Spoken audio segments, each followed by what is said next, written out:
ఖమ్మం ప్రకాష్ నగర్ లో వరద తాకిడికి గురైన నిరాశ్రయులతో మాట్లాడుతున్న మంత్రి తుమ్మల నాగేశ్వరరావు.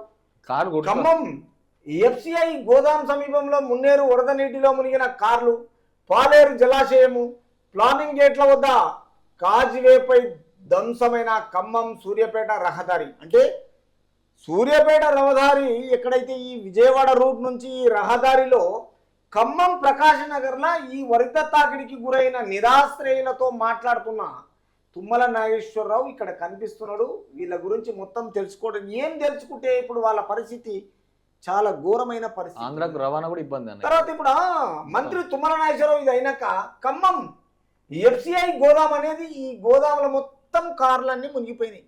ఈ లక్షల కోట్ల రూపాయల ఈ కార్లకు ఈ పరిస్థితి వచ్చిందంటే ఇక మనుషులు పడవలేకనే ఉన్నాయి. రేపు ఎలా ఉంటాయి, బయటికి ఎలా వెళ్ళాలి, వెళ్ళిన తర్వాత అది ఇంజన్ ఉంటుందా, కార్బెటర్ ఉంటుందా, స్టార్ట్ అవుతుందా, రేపు దాని ఎక్స్పెండిచర్ ఏంది, డెంటింగ్ ఏంది, పెయింటింగ్ ఏంది, మెకానిక్ ఏంది.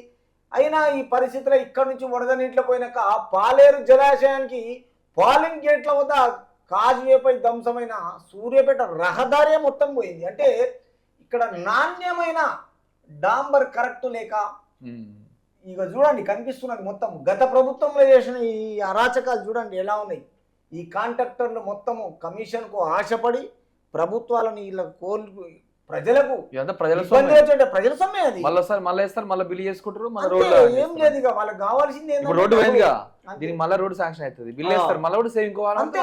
మున్నేరు తరిమింది, కన్నీరే మిగిలింది.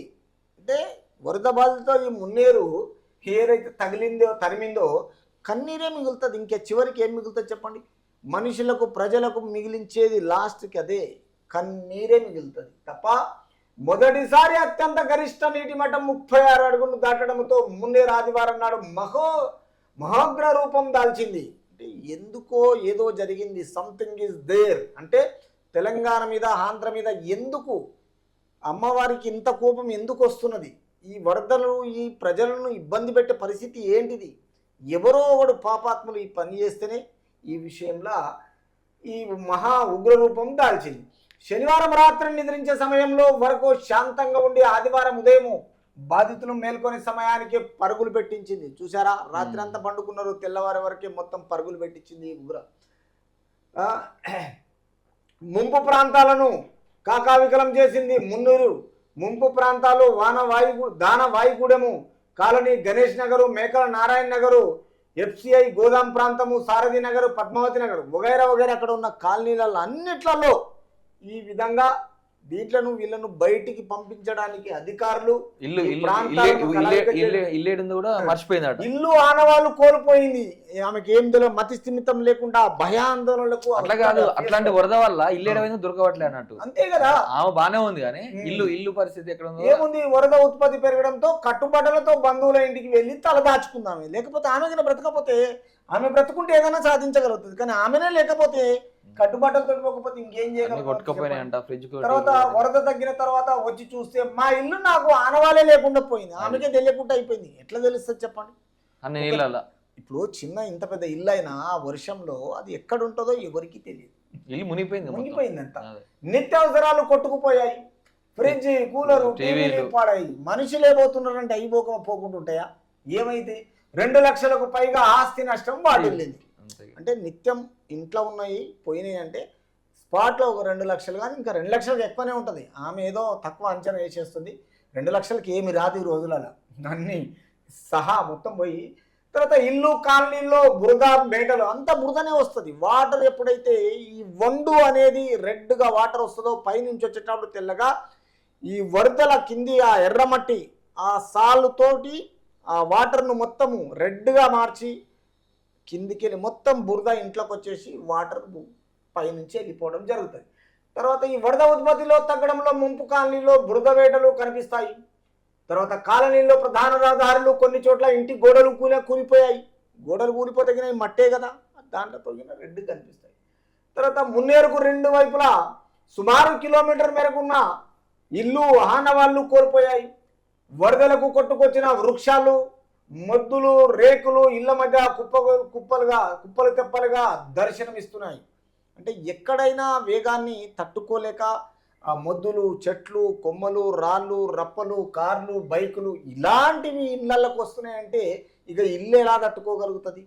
దేవుడు నిజంగా ఈ విధంగా ఈ వృక్షాలు ఇవన్నిటికీ ప్రకృతి ప్రకారము ఏదో కీడుతూ శకించి ప్రజలకు ఈ విధంగా ఎందుకు ఇలాంటి అన్యాయం చేసిందో దేవుడు మరి చూడాలి.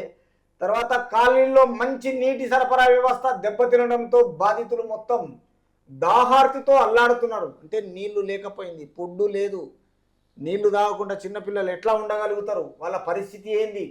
పునరావాస కేంద్రాల్లో బాధితులకు ప్రభుత్వము భోజన సదుపాయము కల్పించింది. అంటే ప్రభుత్వం ఇక్కడ చీఫ్ మినిస్టర్ ఇక్కడ ఉండకుండా అధికారులకు ఆదేశాలు ఇచ్చినా ఆయన పోయి ప్రజలకు ఏదో మీకు తర్వాత కానీ మొదలు మాత్రము మీకు ఫుడ్ ఏర్పాటు చేయడము, భోజన సదుపాయం కల్పించింది. ఇళ్లలో ఉన్నవారికి ప్రత్యేకంగా ఆహార పొట్లాలు అందించింది. ఇక్కడ నుంచి ఏదైతే ఉందో పార్సల్ తీసుకెళ్ళి ఆ పొట్లాలు అందించింది. కొందరికి ఇతర ప్రాంతాల్లో ఉన్న బంధువులు ఆహారం తీసుకొచ్చారు. ముంపు కాలనీలో చాలా వరకు ఇంకా అధికారంలోనే ముగ్గుతున్నాయి. బురదమయమైన ఇళ్లను ఇంటిల్లిపాది శుభ్రం చేసుకుంటున్నారు. ఇంకా ఆశ, మా ఇల్లుని మేము ఎట్లా వదులుకోవాలి? ఫ్రిడ్జ్ పోయినా, కూలర్ పోయినా, వావన్ పోయినా, అన్ని పోయిన తర్వాత ఏదో చూసుకొని తిరిగి మళ్ళీ కొందరు ఇల్లు ఉన్నాయి కాబట్టి కనిపిస్తున్నాయి గట్టిగా ఉన్న దాంట్లో ఆ శుభ్రత చేసుకోవడానికి ముందుకు పోతున్నారు. ఎందుకంటే మానవత ద్రోహదము ఇంటి మీద జనాలకు ఉంటుంది కాబట్టి ఆ విషయంలో కోల్పోయిన ఇన్ని కాలనీలు మొత్తం రోడ్డున పడ్డాయి అన్నప్పుడు ముంపు బాధితులను ఈ విధంగా ఇలాంటి ఆవేదన రూపంగా ప్రజలకు చాలా అన్యాయం జరగడం. తర్వాత ఈ విషయంలో టోటల్గా 100 ఇళ్లలోని నిత్యవరం ఈ బీరువాలు, టీవీలు, ఫ్రిడ్జ్లు, ఏసీలు, కూలర్లు అన్నీ పోయి అన్ని విధాలుగా తిరిగి ఇక్కడ చూడండి మళ్ళా ఇడగిన కనిపిస్తుంది. సర్వం కోల్పోయాం అంటే అన్ని పోయిన తర్వాత సర్వం అంటారు కదా, ఇంకేమున్నది ఏం లేదన్నట్టు. ఇంట్లో ఏమి మిగిలిలేదు. దుస్తులు, మూటలు కట్టుకొని పెట్టుకున్నా కొట్టుకుపోయినా మిగిలిన ఏముంది? ఏముంటాయి? 7 ఉండాలి.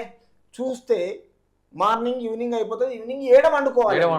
ఈ బియ్యం ఎక్కడ, బస్తాలు ఎక్కడ తడిసి ముద్ద అయిపోయి కొట్టుకొని మళ్ళీ అదే మళ్ళీ వాన వచ్చింది ఇంకా అవే మిగిలినాయి.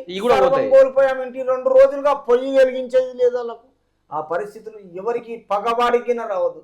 తర్వాత శ్రీ సాయి జ్యోతి కిరాణం ఒక దుకాణం, ఆ దుకాణం కింద కొట్టుకుపోయింది. ప్రజలకు అదన్న ఉంటే కొంచెం ఏదో ఎలాగాది రేపు డబ్బులు ఇస్తారు కానీ ఆ దుకాణం కింద కోల్పోయింది. శనివారం మొత్తం రాత్రి పడుకున్న తర్వాత మున్నేరు సాధారణంగా ప్రవహించింది.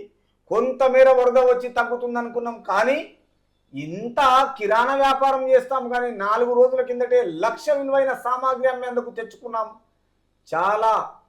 చాలా వరకు వరదల్లో మొత్తం కొట్టుకుపోయినాయి. అంటే పరిస్థితులను చూసి వర్షాలు ఇళ్ళకి వెళ్ళి బయటికి వెళ్ళని కొన్ని సామాన్లు తెచ్చిపెట్టుకున్నారు. ఆ విధంగా అవి కొట్టుకుపోయినాయి.